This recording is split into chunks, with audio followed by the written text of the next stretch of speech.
अस्सलाम वालेकुम। आज हम आपकी मुलाकात मुल्क की मशहूर और मारूफ शख्सियत मौलाना मुफ्ती अबू बकर नक्शबंदी साहब से करवाएंगे। आइए चलते हैं। अस्सलाम वालेकुम। वालेकुम अस्सलाम। मुफ्ती अबू बकर नक्शबंदी साहब, मैं आपसे सबसे पहले आपकी तालीमी काबिलियत के बारे में जानना चाहूँगी, इसके बारे में कुछ फरमाइए। बिस्मिल्लाहिर्रहमानिर्रहीम। मैंने दरस निज़ामी में फ़राग़त हासिल की है जामिया बिनूरिया से, जामिया बिनूरिया आलमिया साइट एरिया कराची से।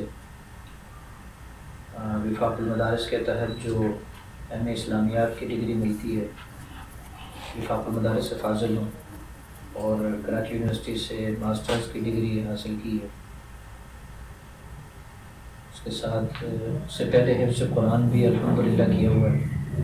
तो यही दीनी तालीम का ही माशाल्लाह, आपने इतनी कम उम्र में इतनी ज़्यादा तालीम हासिल की, माशाल्लाह। मुफ्ती अबू बकर साहब, थोड़ी सी अपनी मसरूफियात के बारे में हमें बताइए। इस वक्त सबसे ज़्यादा मसरूफियत रूहानी इलाज की है। 2005-06 से अल्हम्दुलिल्लाह मुसलसल खिदमत खल्क़ के जज्बे से चल रहे हैं और जहाँ तक मुमकिन हो लोगों को कुरान और हदीस की रोशनी में उनकी मुश्किलात का हल देने की कोशिश करते हैं, मशवरा देने की कोशिश करते हैं। वज़ाइफ से, दुआओं से और अम्बियात वगैरह के ज़रिए से लोगों को उनकी परेशानी से निकालने की कोशिश करते हैं। उसके साथ बैतुल कुरान अकेडमी अज़ीज़ाबाद के नाम से एक इदारा है जिसमें बच्चों को दीनी और दुनियावी तालीम अल्हम्दुलिल्लाह ज़बरदस्त मेहनत और कोशिश के ज़रिए से दी जा रही है। मेरे ही सरपरस्ती में चल रहा है। मुफ्ती अबू बकर साहब, मुझे आप रूहानियत से ताल्लुक़ के बारे में थोड़ी सी मालूमात दीजिए। रूहानियत जैसे हमारे लिए, हमारे नफ्स के लिए ग़िज़ा और ख़ुराक ज़रूरी है, इसी तरह हमारे रूहानी मामलात के लिए, रूह की ग़िज़ा के लिए रूहानियत का ताल्लुक़ भी ज़रूरी है। हमारे यहाँ 4 सिलसिले बहुत मशहूर हैं, नक्शबंदी, चिश्ती, क़ादरी, सहरवर्दी। अल्हम्दुलिल्लाह मेरा सिलसिला नक्शबंदिया से ताल्लुक़ है और अल्लाह ताला हमें हमारे बुज़ुर्गों का फैज़ पहुँचाए और हम हमारे ज़रिए से आगे जो मसरूफ़ियात चल रही हैं या लोगों से जो ताल्लुक़ है, अल्लाह ताला ये राब्ता हमारा जारी व सारी फरमाए। माशाल्लाह। मुझे आप ये बताइएगा कि लोगों के किन मसाइल पे आप ज़्यादा तवज्जो देते हैं? इस वक्त जो मुश्किलात चल रही है, हमारी कोशिश ये होती है कि रूहानी तौर पर भी, जिस्मानी तौर पर भी जो मुश्किलात लोग लेकर आते हैं उनको सीधे रास्ते से कुरान और हदीस के हवाले से मसनून दुआओं के ज़रिए से एहतमाम करवाएं ताकि लोग गलत रास्तों पर भी ना जाएं, शिर्क और बिदात से, गलत अक़ीदा लोगों से भी बचें। तो हमारी कोशिश सबसे ज़्यादा इसी चीज़ पर चल रही है। मौजूदा हालात में हर बंदा किसी न किसी परेशानी में मुब्तला है, तो इसकी क्या वजूहात, इस बारे में बताइए हमें आप। देखें, ये इस वक्त बहुत बड़ा मसला है जो हर बंदा किसी न किसी मामले में उलझा हुआ है, किसी न किसी परेशानी का सामना कर रहा है।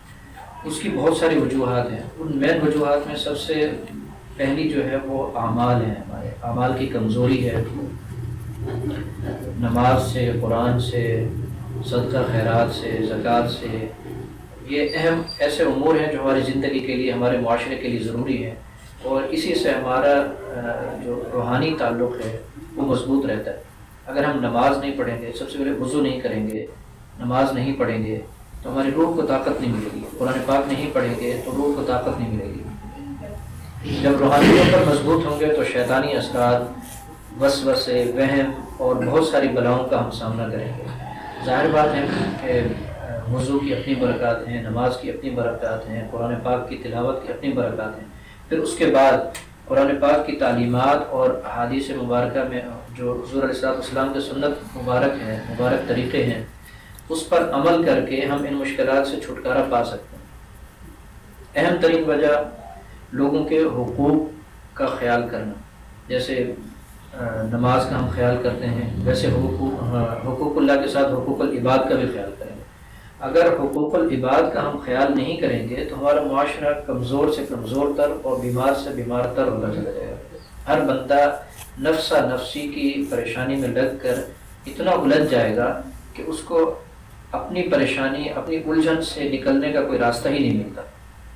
اس کی وجہ سے پھر ہم جب اتنی مشکلات کا شکار ہوتے ہیں تو لوگ وہم اور وسوسوں میں پڑ جاتے ہیں کہ ہمارے اوپر کسی نے جادو کر دیا یا جنات کا سایہ ہو گیا، اثرات ہو گئی، فلاں بلائیں آ گئی.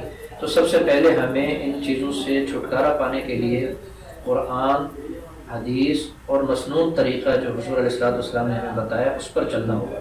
ان پر چل کر ہی ہم بہترین فلاح اور کامیابی کا راستہ پا سکتے ہیں، معاشرے کو زندہ کر سکتے ہیں، معاشرے کو بیماریوں سے بچا سکتے ہیں. ماشاءاللہ. آخر میں یہ پوچھنا چاہوں گی، پاکستان ایک پسماندہ ملک ہے، پاکستان سمیت اس وقت پورا ملک، پوری دنیا ایک بیماری کورونا یا کووڈ-19 میں مبتلا ہے. اکثر اور بیشتر لوگ اس بیماری میں مبتلا ہے اور اس کا بھی کوئی طریقہ علاج موجود ہے. تو آپ ہمیں اسلامی پوائنٹ آف ویو سے بتائیں کہ اس کے لیے کوئی خاص دعا بتائیں کہ ہم لوگ کیا کریں.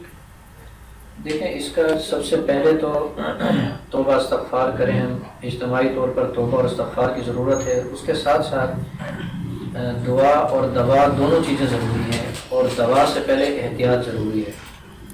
بہترین ڈاکٹروں کی ہدایات کے مطابق ہمیں فیس ماسک کا استعمال، جیسا کہ ہم بھی ابھی نہیں کر رہے ہیں اس کی پابندی، فیس ماسک کا استعمال کرنا چاہیے، سینیٹائزر وغیرہ کا استعمال کرنا چاہیے.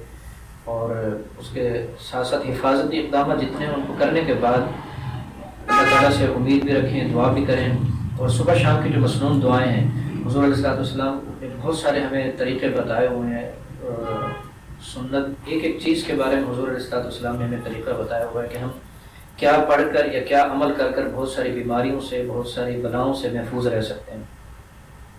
تو اس کے لیے بہتر ہے کہ صبح شام کی مسنون دعائیں جو حفاظت کے لیے ہوتی ہیں، اور بسم اللہ الذی لا یضر مع اسمہ شیء فی الارض ولا فی السماء وهو السمیع العلیم، فاللہ خیر حافظا وهو ارحم الراحمین. اور سورہ فلق، سورہ ناس معوذتین جو ہیں 7 دفعہ صبح شام پڑھیں تو انشاءاللہ اللہ نے چاہا تو حفاظت رہے گی. بہت شکریہ مفتی ابو بکر نقشبندی صاحب، آپ نے اپنے تعلیم اس طرح سے ہمیں نوازا. اس کے ساتھ ہی اجازت دیجیے. کیمرہ مین فرحان علی کے ساتھ انم علی، SRP نیوز پاکستان.